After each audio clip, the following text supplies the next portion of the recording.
Magandang araw po and mega love shoutout sa lahat po ng ating mga manonood sa Ang Sulok ng Mundo. Magandang umaga, magandang tanghali at magandang gabi po sa ating lahat at sana po ay nasa mabuti kayong kalagayan.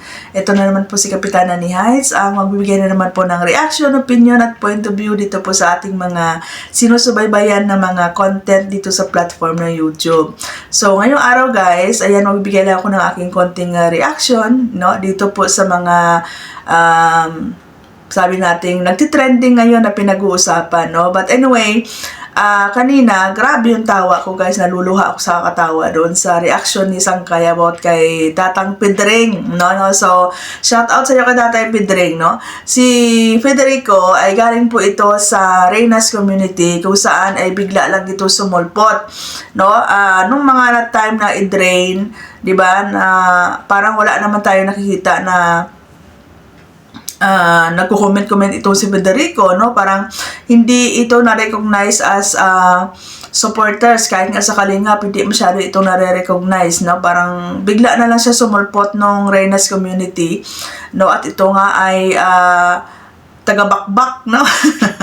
Grabe yung pagbabakbak niya sa Kalingap, as in dumating pa sa punto na talagang kakasuhan siya ng founder ng Kalingap. Dahil nga dito sa hindi lamang reaction yung binibigay niya, hindi lamang pagdidepensa, kundi talagang andoon yung sinasabi nating mga pambabalahura, pagmumura, no? As in, talagang masasabi nating parang gigil na gigil, no? Kasi natural lang naman guys na magbigay tayo ng reaction bilang reactors kung ano lang yung issue.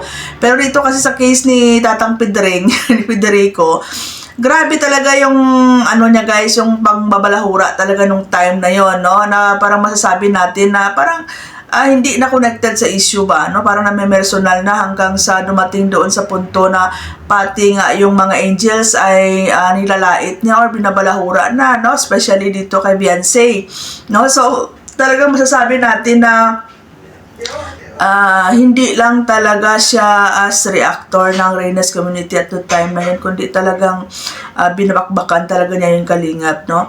So, ayun, hanggang sa ngayon, hindi ko alam kung ano talaga yung history niya at parang na left behind sa Reynas community, no? Na ngayon lumalabas na may mga money involved na may mga sponsors na nagbibigay sa kanya ng pera, no? Na syempre bilang defender is parang natulungan din siya about doon sa kaso-kaso na tinatawag, no? Na experience niyang maka-hotel hotel pa yun, no? And ayun guys, ang dami nilang bakbakan ngayon niyan, no? Tungkol doon sa dati nilang community.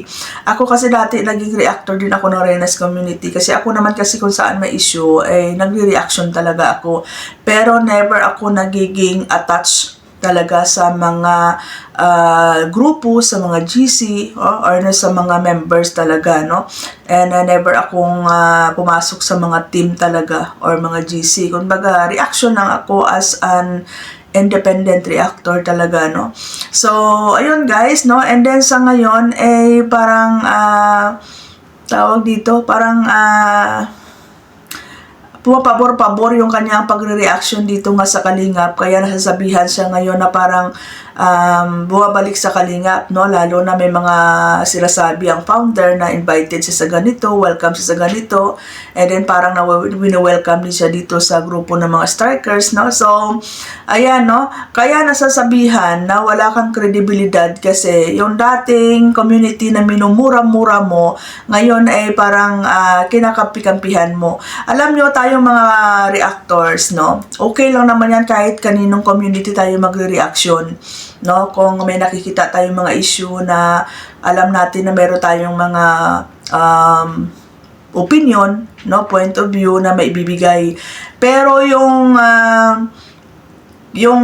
gawin mo yung dati mong community na binabalahura mo, minumura-mura mo, tapos ay babalik ka, talagang masasabihan ka na wala kang kredibilidad, no? Masasabihan kang sinuka mo na kinain mo, no? Okay lang yun na pag umalis ka sa isang community, di ba? Huwag ka nang bumalik. Kumbaga, paninindigan mo, no? Pwede ka naman na mag-reaction ulit, pero being an independent, no? Kasi ang pangit tingnan, no? Ang pangit tingnan na yung dating sinisiraan mo, minumura-mura mo, binabalahura mo, tapos ngayon ikakampihan mo, no? Parang yun nga, sinuka mo, kinain mo pa, no? So, dito naman sa issue kay Sir Joel Salcedo na sinabi ni Tatang Pedring na dinadamay na yung anak, binalahura. As far as I know, hindi naman pambabalahura yung ginawa ni Sir Joel dun sa anak ng prinsipe, di ba? Kumbaga, very, very usual or very common scenario minsan guys na masasabihan natin na, uy, parang kamukha ko yung anak mo ha. Uy, hindi mo kamukha yan. Uy, parang kamukha na ito. Parang sa normal na conversation minsan guys, no? Ang pangit lang kung binastos ni Sir Joel yung bata, binalahura kagaya ng ginawa ni Federico kay Beyonce, no? Wala naman guys, no? Parang it's a biro-biro lang ba, no? Natural lang naman, marami naman nagsasabi niyan, di ba? Yan sa mga kakilala mo, uy, parang akong kamukha nito uy, parang kamukha ni ganito kasi, kumbaga, it's a joke, no? Hindi naman siguro yun talagang masasabi mong dinama yung bata or binalahura yung bata, no? Siguro, alam mo kasi dito sa social media, being a reactor, hindi may iwasan na may asaran ba, no? It's a very common scenario guys sa atin minsan na merong halong asaran, no? Parang nang-aasar ka lang, pero it doesn't mean na talagang kumbaga parang intentional, no? Intentional mo talaga. Sino ba naman maniniwala pag sinabi ni Sir Joel na kamukha niya yon, di ba? And Sir Joel, tapos sabihin ni Federico, parang no, hindi magandang yung term, pero I mean, sa abroad si Sir Joel, no? So, siguro, being a critics, no, ay masasabi nating part ng asar-asar, pero sino ba naman matinong tao na maniniwala na Sir Joel yon? And I think naman, no, alam naman niya ni Prinsipe at saka nung asawa niya na asar-asar lang, biro-biro lang, pero binigyan niyo ng malalim na dahilan, no? Kasi nga naandyan na yung galit, naandyan na yung tinatawag na antay. Pero para sa akin guys, hindi naman yun talaga hindi naman talaga yun hindi naman talaga yun big deal, and hindi naman yun intentional, no? Unlike doon sa ginagawa ni Federico doon sa kay Beyonce dati, na grabe talaga niya yung mga pinagsasabi niya doon. Yun talaga masasabi mong parang pinipersonal talaga or binabastos talaga yung bata, no? So, yun lang. And then, hindi mo talaga ito maintindihan si Tatang Pedring.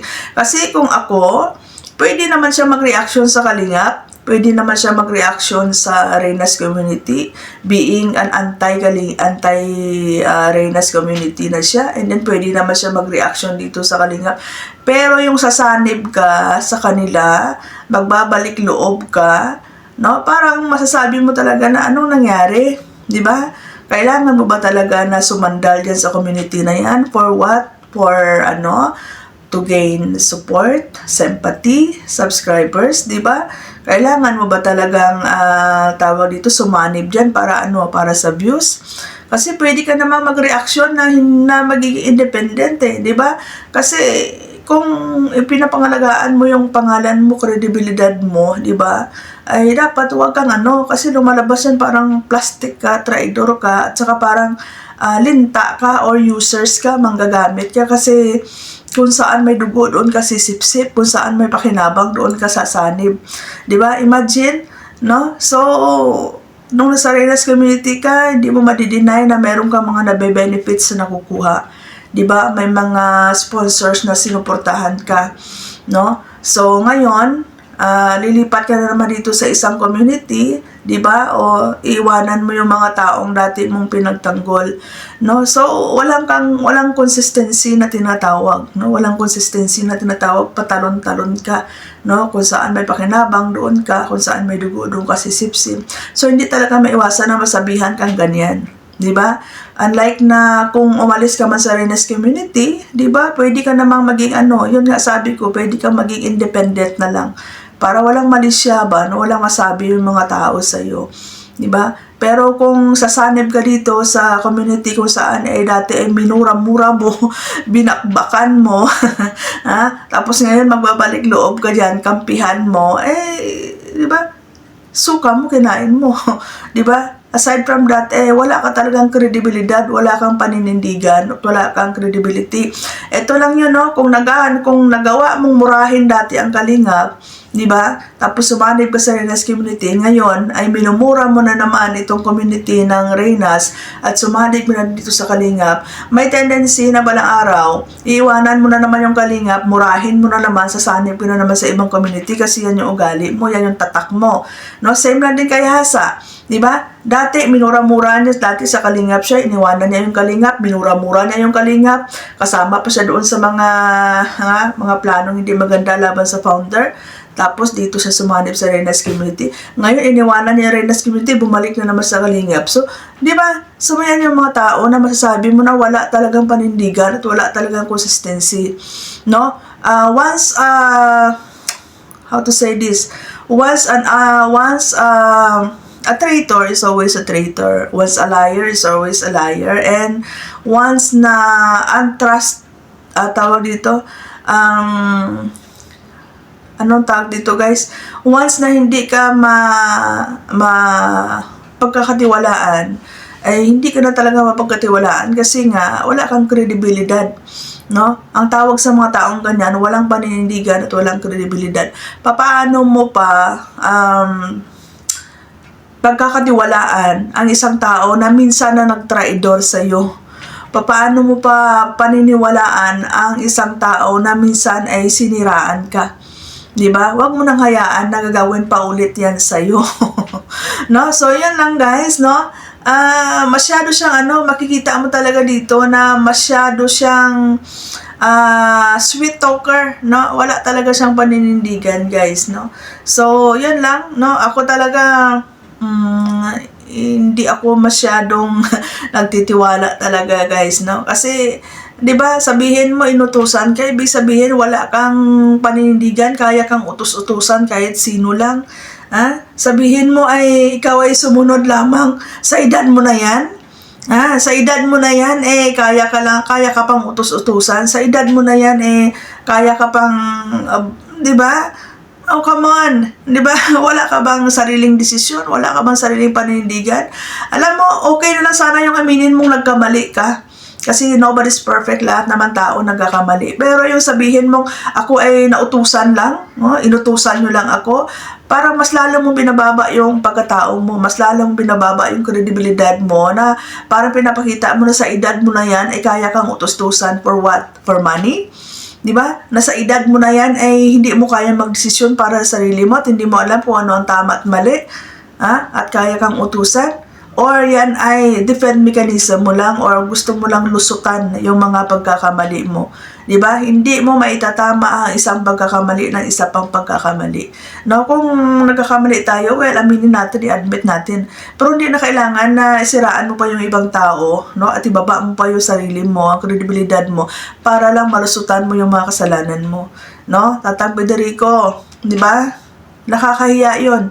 Nasabihin mo na ikaw ay inutusan lang. At ikaw ay sumunod lang sa mga utos. Sa edad mo na yan, no? Na supposed to be ikaw ang nakakaalam kung ano ang tama at mali. Sa edad mo na yan, na ikaw dapat magbibigay ng payo sa mga nakakabata sa'yo. Tapos sabihin mo, sumunod ka lang sa utos or nautusan ka. Oh, come on. Diba? So, yun lang guys, no? Maraming salamat. And, ako naman kasi guys, kung wala naman talaga masyadong argumento, hindi naman ako talaga masyadong nagko-content. No? Hindi naman ako yung tipong na sige, araw-arawin ko kayo para lang may content ako. No, kung meron na akong mga point of view na pwedeng ibigay, go, 'di ba? Magre-reaction ako. No, pero hindi ako yung tipo na hala sige makipag-rebuttal na lang ako sa iyo araw-araw para lang may content ako para buhay ang channel ko. No, hindi ganoon, no. So dito kay Tatang Federico, nag-o-observe lang ako. No, nag-o-observe lang ako and then sabi ko, ito pala 'yun, no. May share ko nga itong opinion ko, guys. No, so ayan sa Reynas community, 'di ba?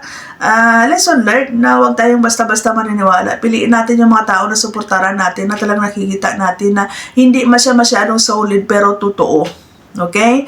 No? Same lang din sa ibang community, guys. No? It's not about quantity, it's about quality. No? Kahit konti lang yung supporters ninyo kung talagang totoo.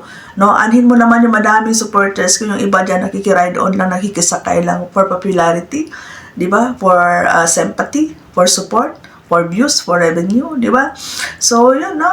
Kahit na konti lang kayo dyan kung talagang totoong supporter, no? No matter what, no? Hindi yung patalon-talon kung kailan lang siya may benepisyo sa inyo. So maraming salamat and God bless everyone.